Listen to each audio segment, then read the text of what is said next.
November 7, 1983. Remember this date, but first, let me introduce you to Karen Bass. Back in the 1970s, community activist Karen Bass went on at least 15 trips to Cuba, many with a group known as the Venceremos Brigade, a Marxist group started by the Castro regime to subvert American interests, weaken democracies, and spread communism around the world. Founded in 1969, the Venceremos Brigade organized trips to Cuba every year for half a century.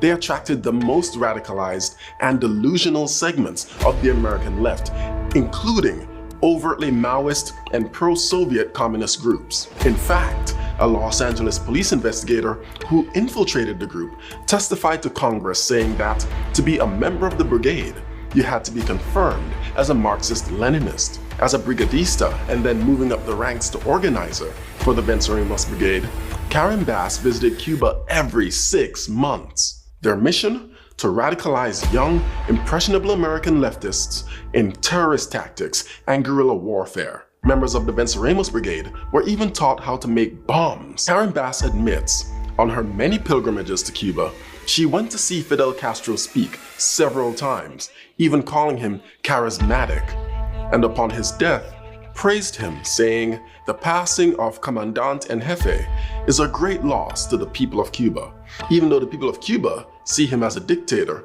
who impoverished their island. Another group, the M19, took its belief in revolutionary anti-imperialism to extremes, violent extremes. The M19 was the first and only women-created and women-led domestic terrorist group.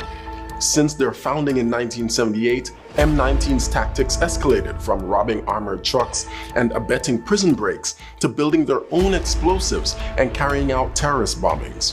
From 1983 to 1984, M19 bombed an FBI office, the Israel Aircraft Industries building, the South African consulate in New York, DC's Fort McNair, and Navy Yard, which they bombed twice.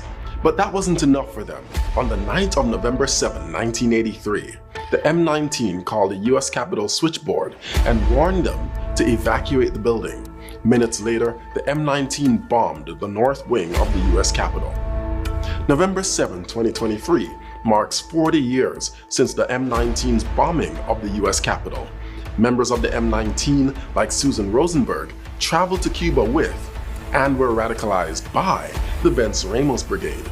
The South Los Angeles Venceremos Brigade was led by Karen Bass, who is now mayor of Los Angeles.